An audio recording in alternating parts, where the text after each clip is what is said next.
Beamy, born in the gray static of rural Washington. Rain is the factory setting. Town consists of 3 lumber mills, a dying mall, and a pervading sense of giving up. Dad drove a logging truck until his back gave out. Mom worked the diner counter, smelling like grease and resignation. I was the glitch in the simulation. Taught myself C++ on a dusty library computer while the other girls were learning how to barrel race. Straight A's were too easy. I didn't just want good grades. I wanted to optimize my exit velocity. Saw the town as a trap. Saw the people as NPCs stuck in a loop. Get born, buy a truck, drink Rainier, inherit debt, die. Not me. I was going to be significant. Senior year. Met Caleb. He wasn't part of the plan, but hormones are a hell of a drug. Caleb was solid. Worked at his dad's hardware store. Hands always rough, smelling like sawdust and motor oil. He didn't get my code, didn't understand the cloud. But he'd drive me to the coast to watch the storms roll in. He'd listen to me rant about bandwidth and latency. He'd just smile and say, "You're gonna run the world, El."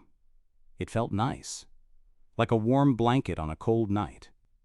But you don't wear a blanket to a boardroom. Acceptance letter came. Stanford. Computer science. Full scholarship plus a stipend. I looked at that letter like it was a holy text. Packed my life into 2 suitcases before I even told my parents. Telling Caleb was the hard part. We sat on the hood of his 2004 Tacoma. Rain misting on our faces. I told him I was leaving. He asked if we could try long distance. San Francisco isn't that far, El. I can drive down weekends. I looked at him. Really looked at him. Flannel shirt, dirt under the fingernails, content with a life of fixing leaky faucets. I saw him as an anchor. I needed to be a rocket. "No, Caleb, I need a clean break. I can't be distracted." He didn't yell. He didn't cry. Just nodded slowly, looking at the gray ocean. "Okay, go be great, El. Just don't forget to come up for air." I left the next morning. Didn't look back. Palo Alto was technicolor compared to Washington's monochrome. The air smelled like eucalyptus and money. Classes were brutal, competitive, exhilarating. I wasn't the smartest person in the room anymore, so I became the hardest working. Slept 4 hours a night. Lived on caffeine and vending machine ramen. Code was the only language that mattered. I learned to speak it better than I spoke English. Sophomore year, internship at a startup in Soma. Disrupting the logistics industry or some shit. Doesn't matter. It was fast, it was loud, it was drowning in VC cash. I fit right in. Met the tribe. Guys named Jason Kai who wore $400 hoodies and talked about scaling like it was a religion. Girls who froze their eggs at 24 and treated dating like a lead generation funnel. I adopted the uniform. Allbirds, Patagonia vest, MacBook Pro covered in stickers. I optimized my life. Soylent for lunch to save chewing time. Podcasts at 2x speed. Meditation apps to schedule 10 minutes of mindfulness between stand-ups. I felt efficient. I felt like a machine. Graduated top of the class. Job offers piled up like junk mail. Google, Facebook, Apple. Too slow, too corporate. I joined a stealth startup founding team. AI-driven predictive analytics for financial markets. We were going to change the world. Or at least make a shit ton of money. Caleb texted me once a year. Birthday. "Happy birthday, El. Hope you're winning." I'd reply, "Thanks, busy. Hope you're good." Then I'd archive the chat. Didn't want the reminder. 5 years in. The startup hits unicorn status. My equity is worth more than the GDP of my hometown. I buy a condo in the Mission. Minimalist aesthetic. White walls, exposed concrete, one abstract painting that cost $15,000. It looks like an Apple Store showroom. I date, obviously. It's part of the networking. Date a product manager from Uber. We talk about KPIs over sushi. Date a VC associate. He pitches me his portfolio companies during sex. Data founder. He breaks up with me because I'm too alpha, and it threatens his flow state. I tell my friends, Sarah, VP of Marketing, and Jen, HR lead, about it over overpriced cocktails. Men are intimidated by excellence, Sarah says, checking her Apple Watch. You need someone who understands the grind, Jen adds, ordering another round of mezcal. We toast to being girl bosses. We post the photo to Instagram. Hashtag disruptors. Hashtag women in tech. Hashtag hustle. The likes roll in. Dopamine hit secured. Back to work. 30 years old. We exit. Acquired by a fintech giant. I cash out. 8 figures. I look at the bank balance on my phone. Refresh the screen just to make sure it's real. It's real. I buy a Tesla Model X. I upgrade the condo to a house in the hills with a view of the bridge. I hire a personal assistant to manage my life. She buys my groceries, books my spin classes, sends flowers to my mother. I am optimized. I am successful. I am alone. It creeps up on me. The silence in the big house. I come home at 9 p.m. The lights turn on automatically. The thermostat is perfectly set, but the air feels thin. I stand in my chef's kitchen that I never cook in. Open a bottle of Napa Cab that costs $200. Pour a glass. Stand by the floor-to-ceiling window. Look at the city lights. Millions of people down there. I don't know a single one of them. Not really. I know their job titles. I know their vesting schedules. I don't know their fears. I check my phone. Email from the board. Slack notification from the dev team. LinkedIn request from a recruiter. Nothing real. I scroll back. Way back. Find Caleb's number. Last text was 2 years ago. Happy 28th. Dad passed last week. Thought you should know. Service was nice. I missed it. I was in Tokyo for a conference. I feel a pang of guilt. Swallow it with the wine. Focus, I whisper to the empty room. You won. 6 months later. Burnout hits like a freight train. Panic attack in the middle of a Q3 strategy meeting. My chest tightens, vision blurs. I think I'm dying. ER doctor tells me it's stress. You need to unplug, he says. I laugh.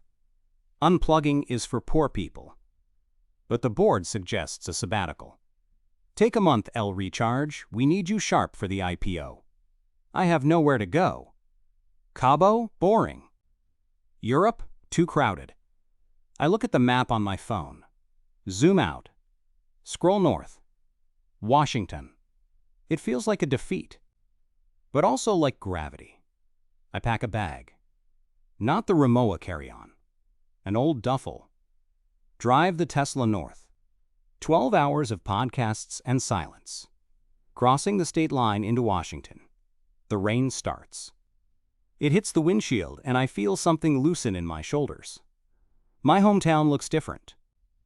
The mall is gone, replaced by an Amazon distribution center. But the trees are the same. The diner is still there. I check into the only hotel in town. It has Wi-Fi, thank God. I spend 2 days in the room answering emails. Can't stop the twitch. Day 3. I drive past my old house. Strangers live there now.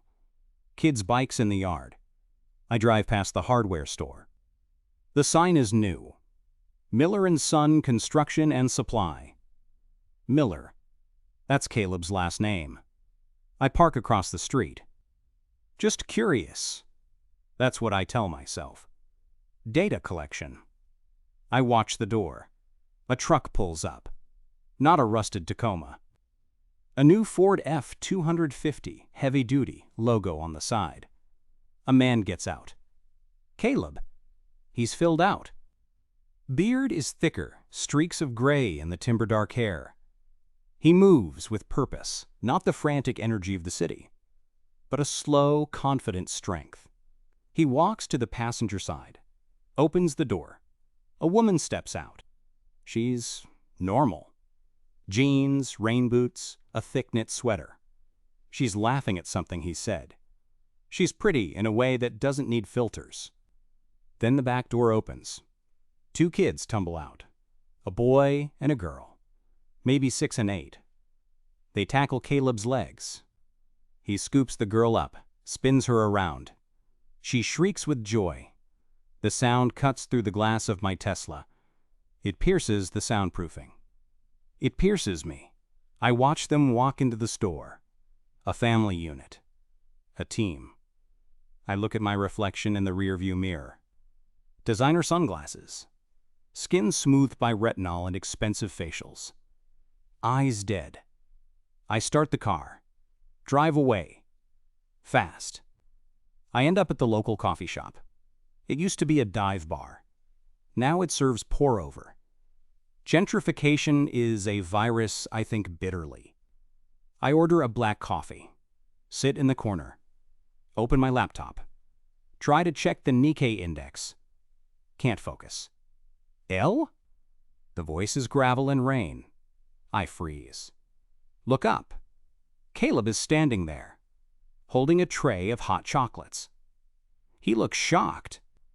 But then he smiles. And it's that same damn smile. The one that felt like a blanket.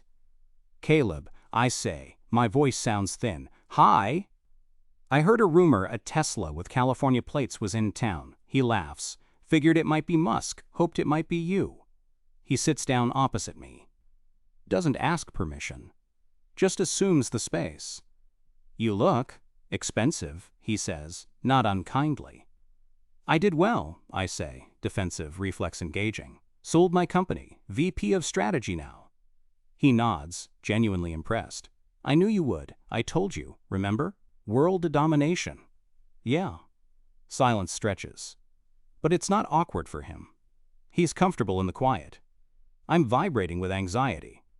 Saw you at the store, I blurt out, with your family. His face lights up. Actual illumination. Yeah, that's Sarah. And the monsters, Leo and Maya. They're a handful. You took over the store? Expanded it, he says proudly.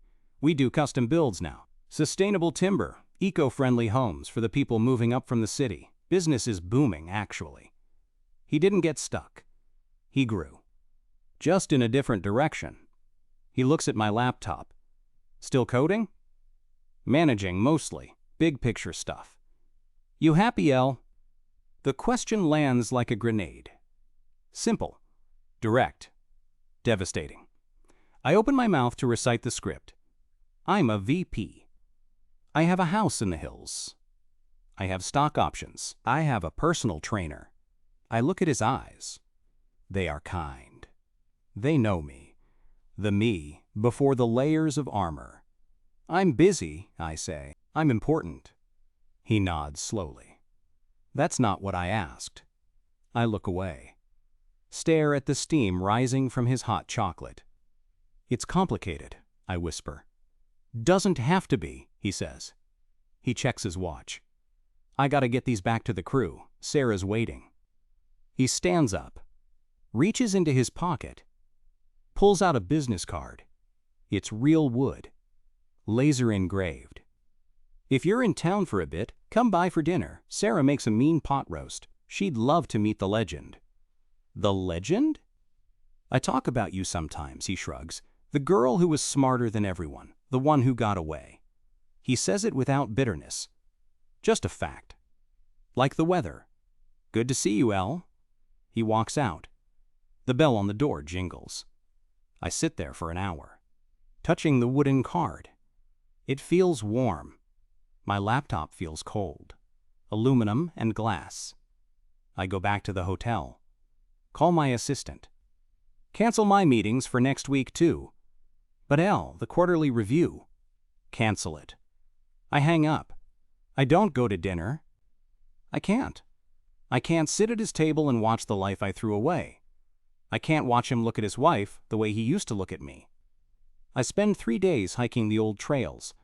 Mud on my expensive boots. Rain soaking my blowout. My phone buzzes constantly.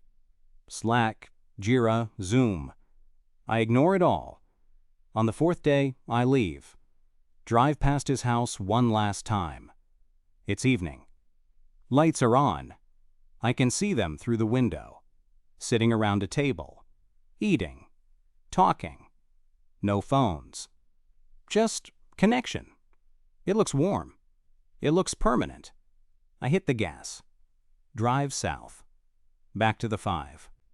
Back to the concrete. Back to the hustle. I get back to my house in the hills. It smells like cleaning products and emptiness. I sit on my $8,000 Italian leather sofa. Open my laptop. Check the stock market. My portfolio is up 3%. I made $50,000 while I was driving. I should feel good. I should feel powerful. I walk to the bathroom. Look in the mirror. Strip off the wet clothes. Turn on the shower. Steam fills the room. I stand under the water, scrubbing off the Washington mud, scrubbing off the memory of his eyes, scrubbing off the smell of rain. I dry off. Put on my silk robe, pour a glass of wine, walk to the window. The city is sparkling below, a grid of ambition, a circuit board of lonely people. My phone buzzes. Text from the guy I'm seeing, VC partner. Late dinner? Dory just got a star. I stare at the screen. Type, sure. Deleted. Type, can't. Working. Send. I open a new tab on my browser. Search for egg freezing success rates over 35 inches. Read the stats. Close the tab. Search for Miller & Son Construction. Look at their website. Photos of beautiful wooden houses. Photos of Caleb and his team. Smiling. Building something real. Something that lasts. I close the laptop. The screen goes black. I see my reflection in the dark glass. Perfect hair. Perfect skin. Perfectly alone. I whisper into the silence. I optimized. I won. The house doesn't answer. The Tesla in the garage doesn't care.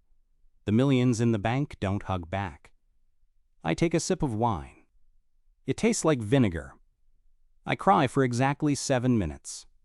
Set a timer on my phone so I don't wallow. When the alarm goes off, I wipe my face. Apply moisturizer. Open Slack. Type a message to the team. Back online. Let's crush Q4. Send. The green dot next to my name lights up. Available. Active. Online. But inside. System failure. Blue screen of death. I stare at the city. And the city stares back. Cold. Bright. And completely indifferent. Time passes. The rhythm returns. Wake up at 5 a.m. Spin class. Green juice. Meetings. Decisions that move millions. I date a guy named Julian. He runs a crypto exchange. He has a jawline that could cut glass and the emotional depth of a teaspoon. We move in together. It makes financial sense. We merge our art collections. We throw parties. Catered. Bartenders mixing cocktails with liquid nitrogen. People come. They drink my wine. They compliment my view. They ask for intros to my investors. Julian proposes on a yacht in the Mediterranean. He hired a drone photographer. The ring is huge. Ethically sourced diamond, platinum band. I say yes, because it's the next step on the roadmap. We plan the wedding. Napa Valley. Vineyard buyout. Vogue wants to cover it. It's a production, not a ceremony. I send an invite to Caleb. I don't know why. Maybe to prove something. Maybe to show him I won too. He doesn't RSVP. A week before the wedding, I get a card in the mail.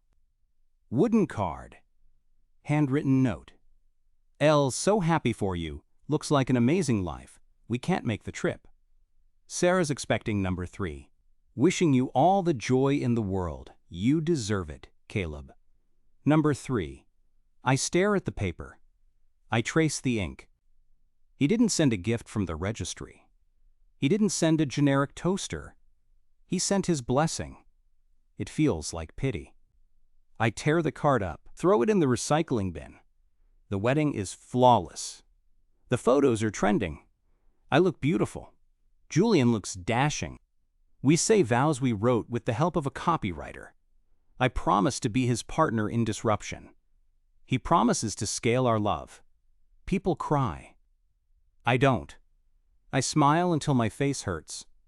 Honeymoon in the Maldives. Overwater bungalow. Private chef. Julian spends 3 days on conference calls. Market volatility. I lay on the deck, staring at the turquoise water. It's too blue. It looks fake. Like a screensaver.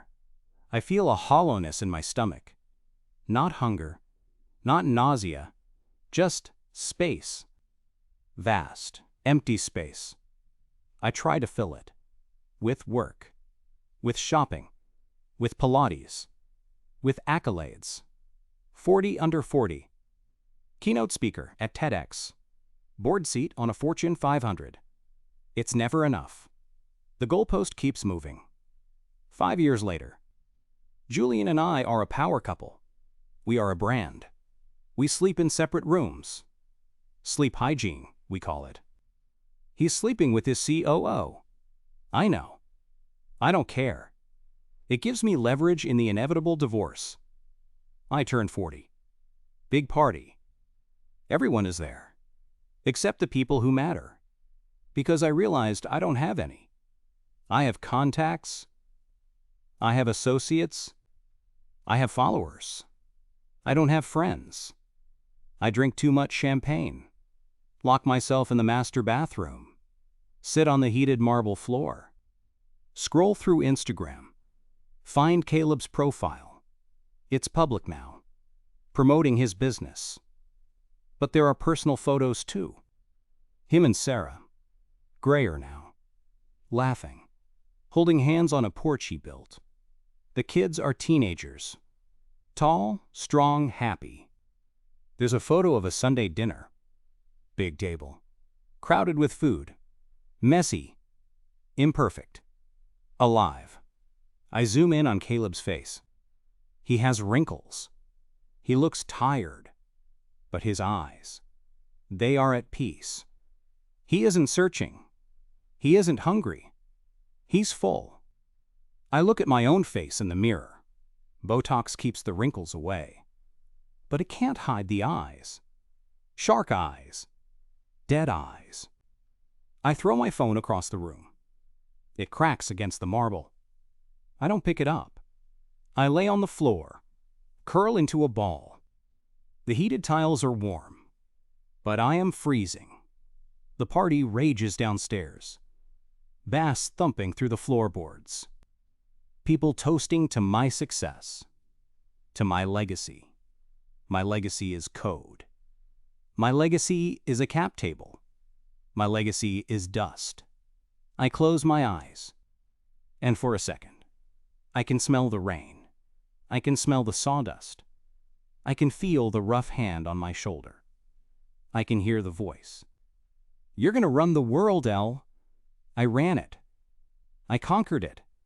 I own it, and it's the loneliest place in the universe. Next morning, assistant wakes me up. Elle, the board meeting is in an hour. I get up, put on the suit, put on the face, walk out the door, get in the car. Driver asks, "Office, ma'am?" "Yes," I say. Always the office. Always the grind. Because if I stop moving, I might actually have to feel it. And I can't afford that. Not at this valuation. Be me. Winner. Alone. Years later. Retirement. Forced out, actually. Younger, hungrier founder took my spot. Hostile takeover disguised as a, quote, transition to chairman. I have hundreds of millions. And nothing to do. I buy a vineyard in Napa. Try to play the part of the eccentric wealthy matron. I make wine. It's technically perfect. High scores from critics. Soulless, they say in the fine print. Technical marvel, lacks terroir. I sit on my porch. Sunset. A young couple comes for a tour. They are holding hands. They look at each other like they share a secret language. The guy is wearing a flannel shirt. Reminds me of him. I ask them what they do. We're just traveling, the girl says, figuring it out. Don't you want to build something? I ask. Don't you want to be successful? The guy smiles. We're successful, he says. We have each other, we have today. I laugh. Cynical, bitter laugh. That doesn't pay the bills. Maybe not, he shrugs, but it keeps you warm. They leave. Walking down the dusty road. I watch them go. The sun dips below the hills. Shadows stretch out, long and dark. I pour a glass of my perfect soulless wine. Toast to the empty air. To optimization, I whisper. A coyote howls in the distance. Sounds like it's laughing. Or crying. Can't tell the difference anymore. Just static. Fade to black. Actually, fade to gray. Like the rain in Washington. The only thing that was ever real.